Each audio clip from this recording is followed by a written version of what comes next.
Hey everybody, Liz Stadtlander, marriage and family therapist and mental health counselor, talking to you today on a Liz Live Short, a Liz Live Daily, about why you should go to therapy.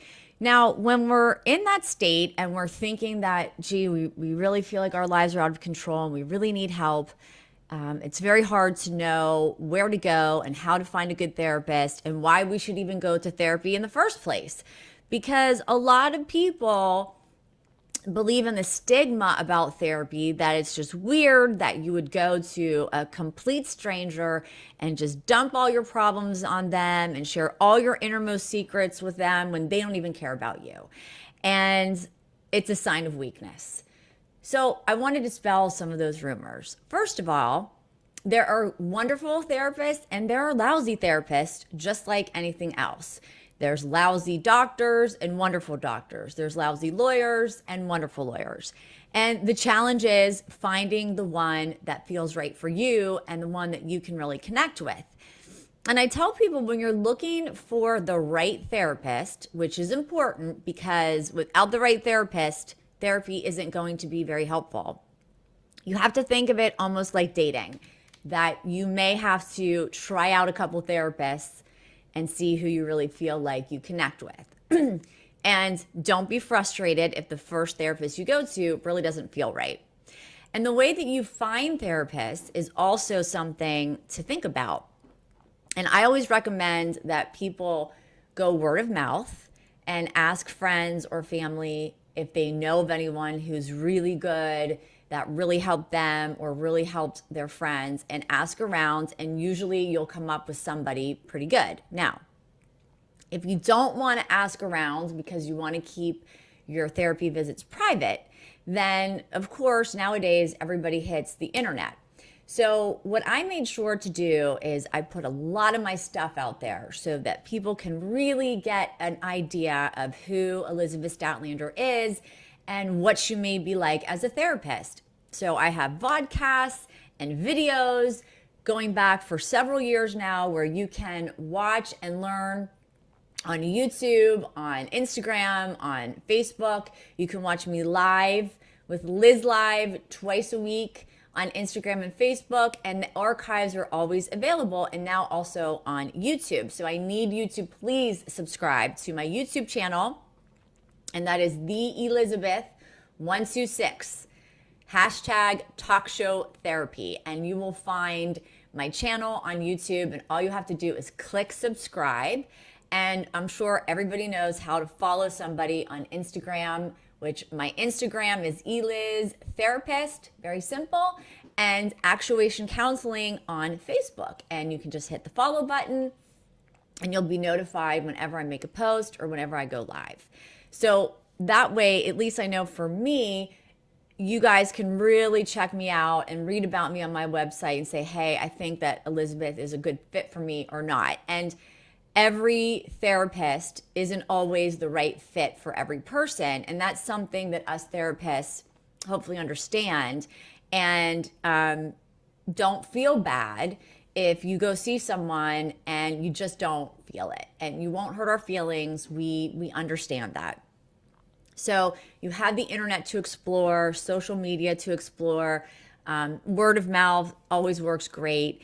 And I think the least effective way, but probably the most common way to find a therapist, is by calling your insurance company. What your insurance company will do if you have health insurance is they will give you a list of phone numbers of providers in your area that accept your insurance. And then you have to kind of weed through all those people and see, who has room, is taking new clients, and who, if anyone, seems like a good fit for you. So while that's a little bit more of a frustrating way to find a therapist, it's definitely doable.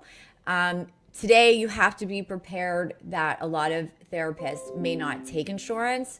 A lot of times, you'll find that marriage and family therapists are not covered by insurance.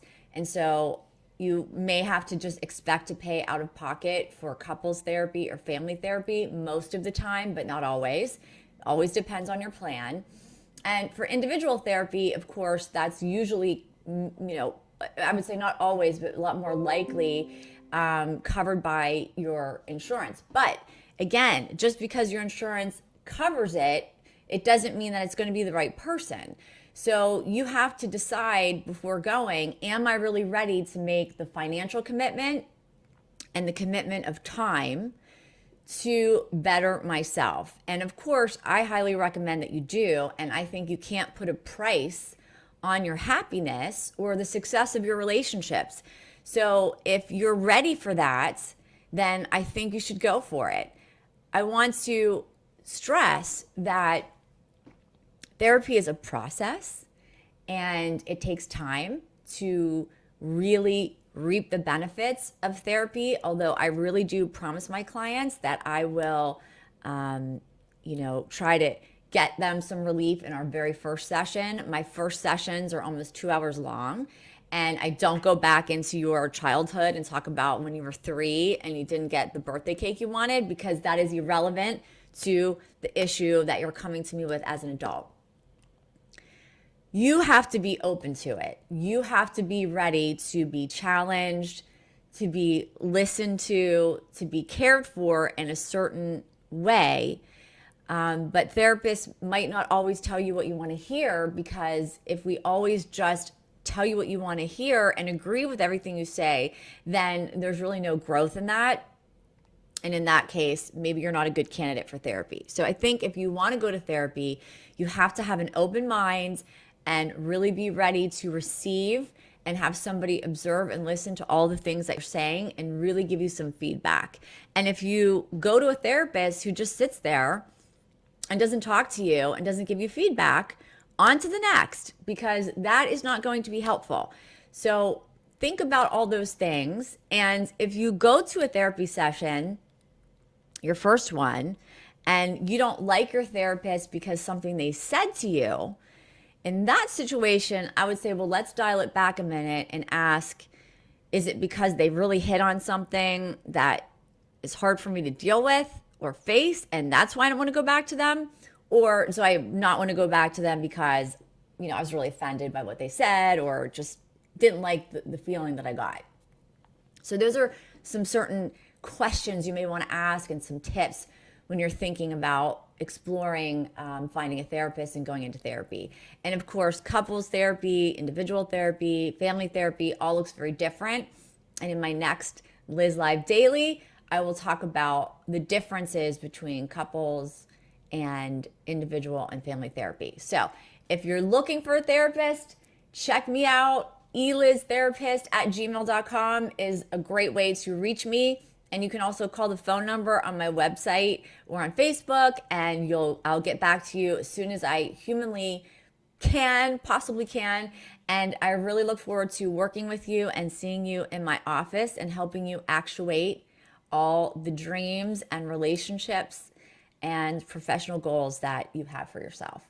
I'm Liz Stadtlander, and you've been watching a Liz Live Daily.